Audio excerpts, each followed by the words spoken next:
নমস্কার বন্ধুরা বন্ধুরা তোমরা যারা যারা পাঞ্জাব ন্যাশনাল ব্যাংকে তোমাদের অ্যাকাউন্টটা করেছো তোমাদের কিন্তু একটা সমস্যা হচ্ছে এখন যে তোমাদের কিন্তু কেওয়াইসি করতে হবে। তো আজকের ভিডিওতে আমি আপনাদের দেখাবো কিভাবে আপনারা পাঞ্জাব ন্যাশনাল ব্যাংকে কেওয়াইসি ফর্মটা ফিল আপ করবেন। তোমাদের যারা আদার্স ব্যাংক রয়েছে তারাও এই কাজটা করে নিতে পারেন, কারণ কেওয়াইসি ফর্মের ফর্ম ফিল আপটা প্রায় সব ব্যাংকেই একই, টুকিটাকি একটা জিনিস কিন্তু আলাদা হয়। তোমাদের কিন্তু যদি এসবিআই ব্যাংক হয় অন্যান্য ব্যাংক হয় তাহলে কিন্তু তোমরা এই কাজটা কিন্তু করে নিতে পারো। কেওয়াইসি ফর্ম ফিল আপ কিন্তু তোমরা করে নিলে তোমাদের অ্যাকাউন্টটা কিন্তু চালু হয়ে যাবে। যাদের যাদের অ্যাকাউন্ট কিন্তু তোমাদের ফ্রিজ হয়ে আছে তাদের কিন্তু একটাই সমস্যা, কারণ তোমাদের অ্যাকাউন্টে কেওয়াইসি করা নেই। তো তোমাদের ব্রাঞ্চে গিয়ে ওরা বলছে যে তোমাদের কেওয়াইসি করতে হবে। এই কেওয়াইসি কিন্তু না করলে কিন্তু তোমাদের অ্যাকাউন্টটা কিন্তু চলবে না, তোমাদের ফোন পেও তোমরা কিন্তু ইউজ করতে পারবেন না। তো আজকে ভিডিওতে কিন্তু আমরা এই কেওয়াইসি নিয়ে আপনাদের বিস্তারিত জানাবো। তো আপনাদের সাথে রয়েছে আমি শিবশঙ্কর আর আপনারা দেখছেন ইউনিক সিক্রেট। তো চলুন বন্ধুরা আজকের ভিডিওতে আমরা দেখাবো কিভাবে আপনারা এই ফর্ম ফিল আপটা করবেন। চলুন আজকে ভিডিও শুরু করুন। বন্ধুরা তোমরা সবাই দেখতে পাচ্ছ এখানে কিন্তু আমি কেওয়াইসি আপডেশন করার জন্য যে পাঞ্জাব ন্যাশনালের যে ফর্মটা সেটা হচ্ছে আমি ব্রাঞ্চে গিয়ে কিন্তু নিয়ে চলে এসেছি। তো তোমরা কিন্তু ব্রাঞ্চে গিয়ে কেওয়াইসি ফর্মটা কিন্তু নিয়ে চলে আসবে। এখানে কিন্তু তোমাদের যে কাজগুলো করতে হবে সেগুলো কিন্তু তোমরা দেখে নাও। এই জায়গাতে দেখতে পাচ্ছ সবার প্রথমে যে একটা ফটো বলে লেখা আছে, এখানে কিন্তু তোমাদের রিসেন্ট একটা ফটো তোলা যেটা কিন্তু তোমরা পাসপোর্ট সাইজে বের করে নিয়ে এসে কিন্তু এখানে কিন্তু ভালো করে অ্যাটাচ করে দেবে। তারপর কিন্তু তোমাদের ফার্স্ট নেম, এই ফার্স্ট নেমটা কিন্তু তোমাদের যে নামের প্রথম যে নামটা হয়, অর্থাৎ যদি তোমাদের নাম অনিমেষ ঢালি হয় তাহলে কিন্তু তোমরা অনিমেষ এখানে দিয়ে দেবে। তারপর তোমরা কিন্তু এখানে মিডিল নেম, যাদের নেম রয়েছে কুমারী বা কুমার তারা কিন্তু এখানে মিডিল নেমটা দিয়ে দেবে, যাদের নেই তাদের কিন্তু দেওয়ার দরকার নেই। তাদের কিন্তু এখানে পদবী অর্থাৎ লাস্ট নেমটা কিন্তু এখানে দিয়ে দেবে।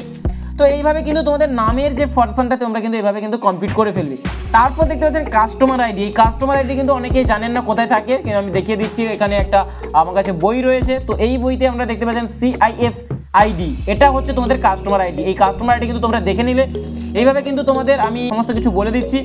তো কাস্টমার আইডি কিন্তু এখানে আপনারা দিয়ে দেবেন। কাস্টমার আইডি ঠিক নিচে রয়েছে অ্যাকাউন্ট নম্বর, সেটা কিন্তু তোমাদের এই যে আপনারা দেখতে পাচ্ছেন, এই দেখতে পাচ্ছেন অ্যাকাউন্ট নম্বর, এই অ্যাকাউন্ট নাম্বারটা কিন্তু এখানে সুন্দরভাবে দেখে দেখে কিন্তু তোমরা বসিয়ে নেবেন। অ্যাকাউন্ট নাম্বারটা বসিয়ে দেওয়ার পর তোমাদের এই নিচের এই কাজটা কিন্তু তোমাদের কোনো কিছু করতে হবে না, কারণ এখানে রয়েছে CKYC আইডি নাম্বার, এটা তোমাদের কাছে যদি অ্যাভেলেবেল থাকে দিতে হবে, তোমাদের দেওয়ার প্রয়োজন নেই। তোমরা কিন্তু এখানে কিন্তু তোমাদের সিগনেচার দুটো এখানে সিগনেচার করে দেবে। করে দেওয়ার পর উপরে দেখতে পাচ্ছেন ডেট, এই যে ডেটটা, এই ডেটটা হচ্ছে তোমরা যেদিন তোমাদের এই যে ফর্মটা কিন্তু তোমাদের ব্রাঞ্চে গিয়ে জমা দেবে সেই দিনের কিন্তু তোমাদের এখানে একটা ডেট দিয়ে দিতে হবে। নিচের দিকে চলে আসবেন, আসার পর দেখতে পাচ্ছেন এখানে দেখছেন জেন্ডার, তুমি যদি পুরুষ হও তাহলে আপনারা মেল লিখবেন, তুমি যদি মহিলা হও তাহলে ফিমেল, আর তুমি যদি অন্যান্য কোনো ক্যারেক্টার হন তাহলে এখানে টি দেবেন। তো নিচের দিকে চলে আসবেন, এখানে আসার পর তোমাদের ডেট অফ বার্থ, তো ডেট অফ বার্থে তোমাদের এখানে দিন, তারিখ এবং ইয়ার, এই তিনটি প্যাটার্নে কিন্তু তোমাদের এখানে ডেটটা কিন্তু দিয়ে দিতে হবে। তারপর কিন্তু এখানে তোমাদের বাবার নাম কিন্তু তোমাদের পদবী সমেত দিয়ে দেবেন। তারপর এখানে কিন্তু তোমাদের মায়ের নাম পদবী সমেত দিয়ে দেবেন। তারপর দেখতে পাচ্ছেন রেসিডেন্সিয়াল স্ট্যাটাস, এখানে কিন্তু তোমাদের ইন্ডিভিজুয়াল করে নিতে হবে, এটা কিন্তু তোমরা এখানে বসিয়ে দেবে। বসিয়ে দেওয়ার পর তোমাদের প্যান কার্ড, এই প্যান কার্ডটা কিন্তু যদি তোমাদের প্যান কার্ডের নাম্বার থাকে তবে প্যান কার্ডের নম্বর এখানে দিয়ে দেবে, না হলে কিন্তু তোমাদের ফর্ম 60 কিন্তু ব্রাঞ্চ থেকে নিয়ে আসতে হবে, তারা ফর্ম 60 দিয়ে দিলে এখানে কিন্তু ফর্ম 60 কিন্তু তোমরা এই যে ফর্ম পেজের সাথে কিন্তু অ্যাটাচ করে তোমাদের জমা দিতে হবে। দেখতে পাচ্ছেন এখানে প্রফেশন রয়েছে, তুমি কি প্রফেশন, তুমি যদি স্টুডেন্ট হন তাহলে স্টুডেন্ট, তুমি যদি ফার্মার হন তাহলে ফার্মার, তুমি যদি কোনো বিজনেসম্যান হন তাহলে বিজনেসম্যান, এইভাবে তোমাদের কিন্তু এখানে প্রফেশনটা কিন্তু বসিয়ে দিতে হবে। তারপর দেখতে পাচ্ছেন অ্যানুয়াল ইনকাম, মানে বছরে ইনকাম কত হয়, তাহলে তোমাদের অ্যানুয়াল ইনকামটা কিন্তু তোমাদের প্রায় লোক কিন্তু 60,000 করে, তোমরা 60,000, 1 লাখ, 4 লাখ যত তোমাদের অ্যানুয়াল ইনকাম সেটা কিন্তু তোমরা এখানে বসিয়ে দেবে। যদি তুমি স্টুডেন্ট হও তাহলে তোমাদের ফ্যামিলির যে অ্যানুয়াল ইনকাম সেটা কিন্তু বসিয়ে দেবেন। তারপর কিন্তু নিচেরটা তোমাদের এই যে এক্সপেক্টেড অ্যানুয়াল ক্রেডিট, এটা কিন্তু তোমাদের এক্সপেক্টেড অ্যানুয়াল ক্রেডিট কিন্তু এখানে দিতে হবে না। তারপর নিচে দেখেছেন এই যে তুমি যদি বিবাহিত দম্পতি হও তাহলে কিন্তু তোমার যদি স্বামীর নাম থাকে তাহলে স্বামীর নাম, যদি তোমাদের স্ত্রীর নাম থাকে তাহলে স্ত্রীর নাম দিতে পারো, তো তোমাদের এটা দিতে পারো।